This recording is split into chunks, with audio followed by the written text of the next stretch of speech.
A fire balloon, or fugo, was a weapon launched by Japan during World War II. A hydrogen balloon with a load varying from a 15 kg anti-personnel bomb to one 12 kg incendiary bomb and 4-5 kg incendiary devices attached. They were designed as a cheap weapon intended to make use of the jet stream over the Pacific Ocean and drop bombs on American and Canadian cities, forests, and farmland. The balloons were relatively ineffective as weapons but were used in one of the few attacks on North America during World War II.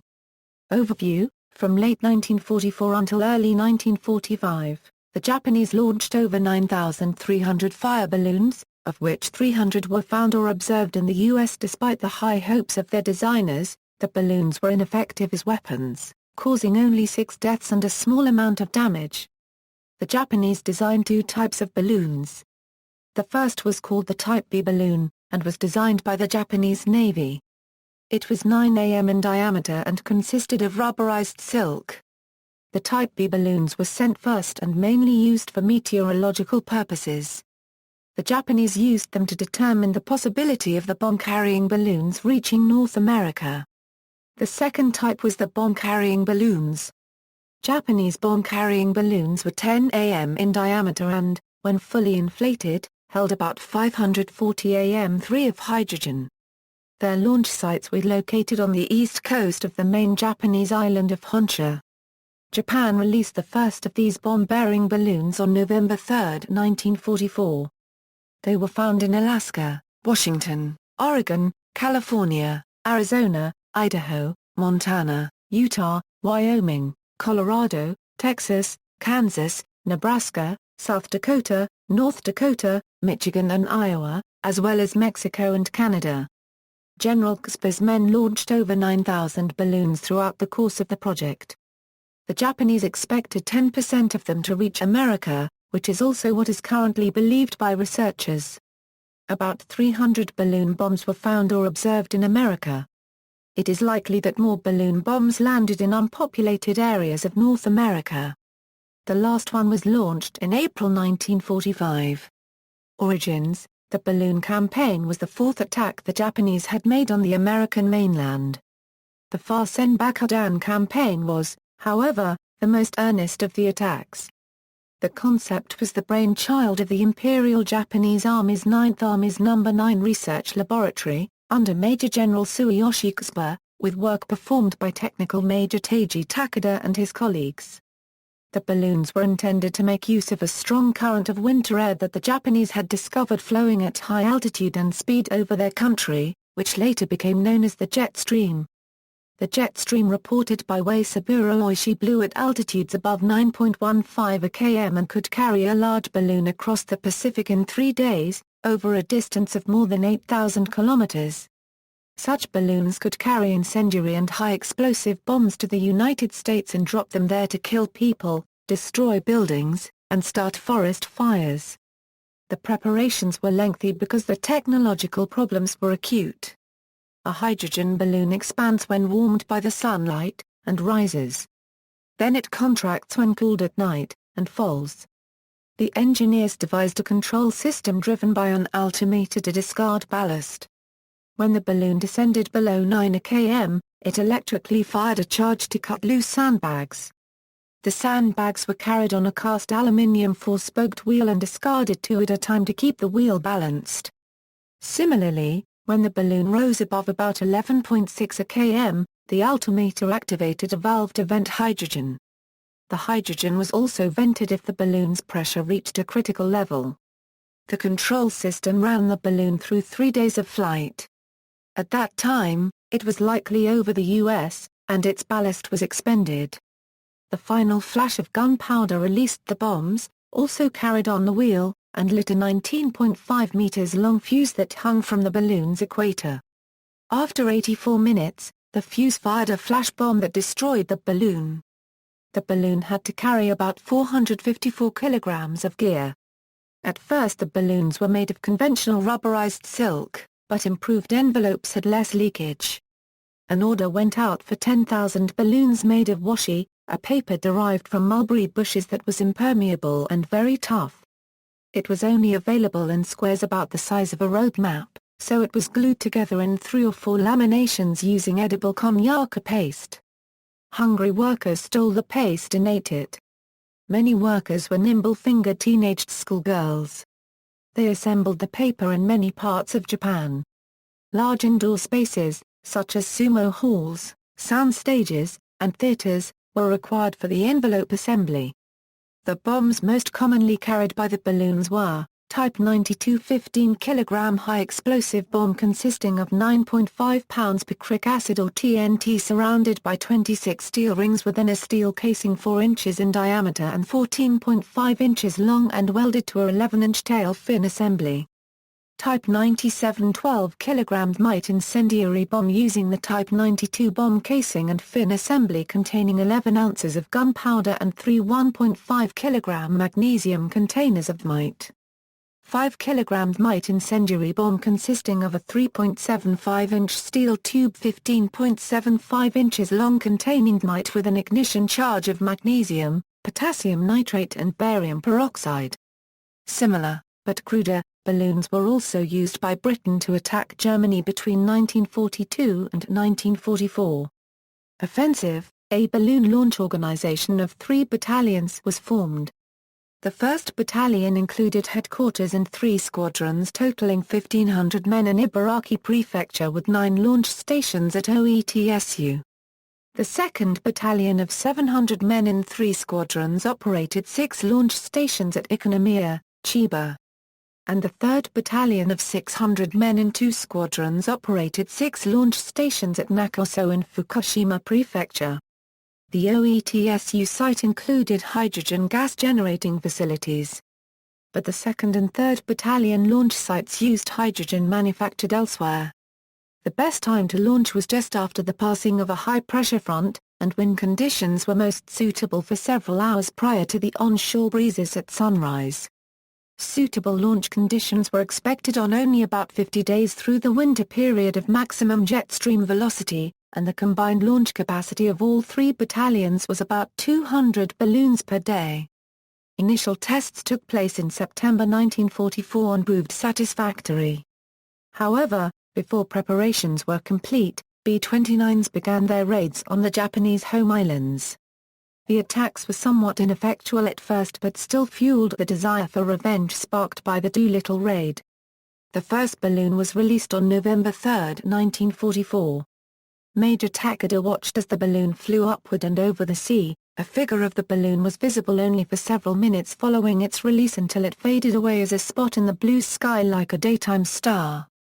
A few balloons carried radio sonde equipment rather than bombs.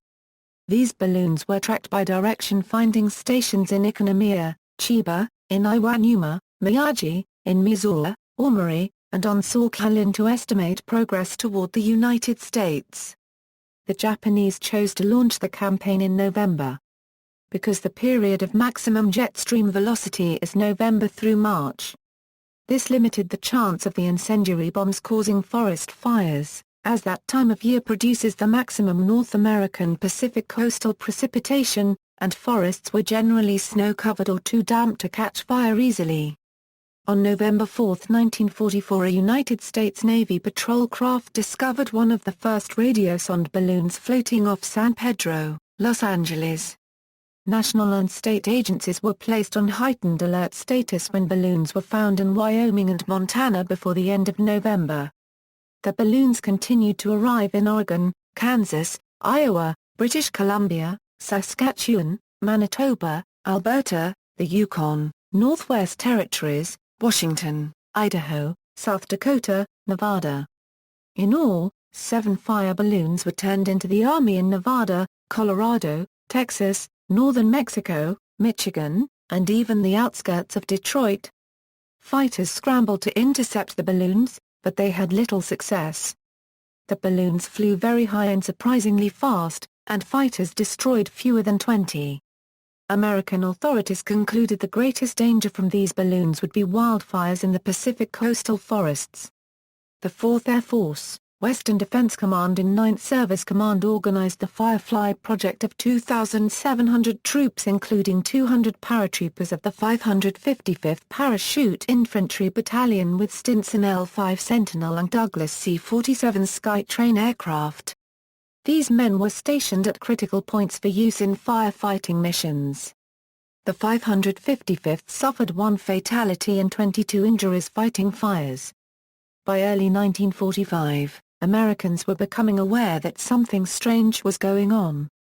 Balloons had been sighted and explosions heard, from California to Alaska. Something that appeared to witnesses to be like a parachute descended over Thermopolis, Wyoming. A fragmentation bomb exploded, and shrapnel was found around the crater. A P-38 Lightning shot a balloon down near Santa Rosa, California. Another was seen over Santa Monica. And bits of washi were found in the streets of Los Angeles. In February and March 1945, P-40 fighter pilots from 133 Squadron, Royal Canadian Air Force operating out of RCAF Patricia Bay, intercepted and destroyed 2 fire balloons. On February 21, pilot officer E. Maxwell shot down a balloon, which landed on Summers Mountain, in Washington state. On March 10, pilot officer J. O. Patton destroyed a balloon near Salt Spring Island, British Columbia. On March 10, 1945, one of the last paper balloons descended in the vicinity of the Manhattan Project's production facility at the Hanford site. This balloon caused a short circuit in the power lines supplying electricity for the nuclear reactor cooling pumps, but backup safety devices restored power almost immediately. 2 paper balloons were recovered in a single day in Modoc National Forest, east of Mount Shasta. Near Medford, Oregon, a balloon bomb exploded in towering flames. The Navy found balloons in the ocean. Balloon envelopes and apparatus were found in Montana, Arizona, Saskatchewan, in the Northwest Territories, and in the Yukon Territory. Eventually, an Army fighter managed to push one of the balloons around in the air and force it to ground intact, where it was examined and filmed. Japanese propaganda broadcasts announced great fires and an American public in panic, declaring casualties in the thousands. Hayfork is a small community in Northern California about 40 miles west of Redding. On February 1, 1945, a Japanese bombing balloon was spotted by several local residents drifting over the Trinity National Forest area and slowly descending. No one knew what it was, but an alert forest ranger called the military authorities at the Presidio of San Francisco and reported it. Meanwhile, the balloon came to rest atop a 60-foot dead fir tree in the forest near a local road. In the next few hours, several people gathered in the area to gaze up at the strange object. Shortly after dark, there was a tremendous blast. The balloon's gas bag disappeared in a fireball and the balloon's undercarriage came crashing to the ground. No one was hurt. Forest rangers kept the curious well back from the fallen debris until Army personnel arrived. Upon examination, it was found to be a Japanese bombing balloon with 4 incendiary bombs and 1 high-explosive bomb still aboard and the bomb-releasing mechanism still very much intact. It later proved to be one of the most intact bombing balloons yet to fall into American hands. As was usual in instances of this sort, the local people were told what it was and were asked to keep secret what they had seen. Allied investigation, despite their low success, the authorities were worried about the balloons. There was the chance that they might get lucky. Much worse, the Americans had some knowledge that the Japanese had been working on biological weapons, most specifically at the infamous Unit 731 site at Pingfan in Manchuria, and a balloon carrying biowarfare agents could be a real threat. Nobody believed that balloons could have come directly from Japan. It was thought that the balloons must be coming from North American beaches, launched by landing parties from submarines. Wilder theories speculated that they could have been launched from German prisoner of war camps in the U.S., or even from Japanese-American internment centers. Some of the sandbags dropped by the fūsen bakudan were taken to the Military Geology Unit of the United States Geological Survey for investigation. Working with Colonel Sidgman Poole of U.S. Army Intelligence, The researchers of the Military Geological Unit began microscopic and chemical examination of the sand from the sandbags to determine types and distribution of diatoms and other microscopic sea creatures, and its mineral composition. The sand could not be coming from American beaches, nor from the mid-Pacific. It had to be coming from Japan. The geologists ultimately determined the precise beaches in Japan the sand had been taken from. By this time, it was mostly irrelevant, since by early spring the balloon offensive was almost over. Despite the military origins of the balloons, the FBI was the primary government agency charged with responding to reports of balloons.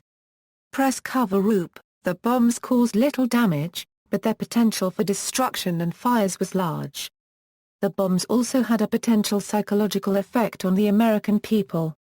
The U.S. strategy was to keep the Japanese from knowing of the balloon bomb's effectiveness. In 1945 Newsweek ran an article titled Balloon Mystery in their January 1 issue, and a similar story appeared in a newspaper the next day. The Office of Censorship then sent a message to newspapers and radio stations to ask them to make no mention of balloons and balloon bomb incidents. They did not want the enemy to get the idea that the balloons might be effective weapons or to have the American people start panicking. Cooperating with the desires of the government, the press did not publish any balloon bomb incidents. Perhaps as a result, the Japanese only learned of one bomb's reaching Wyoming, landing and failing to explode, so they stopped the launches after less than 6 months. The press blackout in the U.S. was lifted after the first deaths to ensure that the public was warned, though public knowledge of the threat could have possibly prevented it. Japanese abandoned the project, with no evidence of any effect. General Kspa was ordered to cease operations in April 1945, believing that the mission had been a total fiasco. The expense was large, and in the meantime the B-29s had destroyed 2 of the 3 hydrogen plants needed by the project. The last fire balloon was launched in April 1945. Single lethal attack. On May 5, 1945, a pregnant woman and 5 children were killed when they discovered a balloon bomb that had landed in the forest of Gearhart Mountain in southern Oregon. Archie Mitchell was the pastor of the Blee Christian and Missionary Alliance Church. He and his pregnant wife Elsie drove up to Gearhart Mountain with 5 of their Sunday school students to have a picnic. They had to stop at this spot near Blee, Oregon, due to construction and a road closing. Elsie and the children got out of the car at Blee, Oregon, while Archie drove on to find a parking spot. As Elsie and the children looked for a good picnic spot, they saw a strange balloon lying on the ground. As the group approached the balloon, a bomb attached to it exploded, killing Elsie and all 5 children instantly. Archie and several members of the road crew witnessed the explosion and immediately ran to the scene and used their hands to extinguish the fire on Elsie's and the children's clothing, but they could not save them. 2 members of the road crew gathered their bearings and headed to Blee. They knew authorities and military personnel were needed. These are the only known deaths caused by the balloon bombs, and also the only known deaths in the continental U.S. as the result of enemy action during World War II. Military personnel arrived on the scene within hours, and saw that the balloon still had snow underneath it, while the surrounding area did not. They concluded that the balloon bomb had drifted to the ground several weeks earlier, and had lain there undisturbed until found by the group. Elsie Mitchell is buried in the Ocean View Cemetery in Port Angeles, Washington. A memorial, the Mitchell Monument, is located at the point of the explosion, 110 kilometers northeast of Klamath Falls in the Mitchell Recreation Area. It was listed in the National Register of Historic Places in 2001. Several Japanese civilians have visited the monument to offer their apologies for the deaths that took place here, and several cherry trees have been planted around the monument as a symbol of peace. Post-World War II, the remains of balloons continued to be discovered after the war. 8 were found in the 1940s, 3 in the 1950s and 2 in the 1960s. In 1978, a ballast ring, fuses and barometers were found near Agnes, Oregon and are now part of the collection of the Coos Historical and Maritime Museum. The remains of balloon bomb was found in Lumbee, British Columbia in October 2014. The Canadian War Museum, in Ottawa, Canada, has a full, intact balloon on display.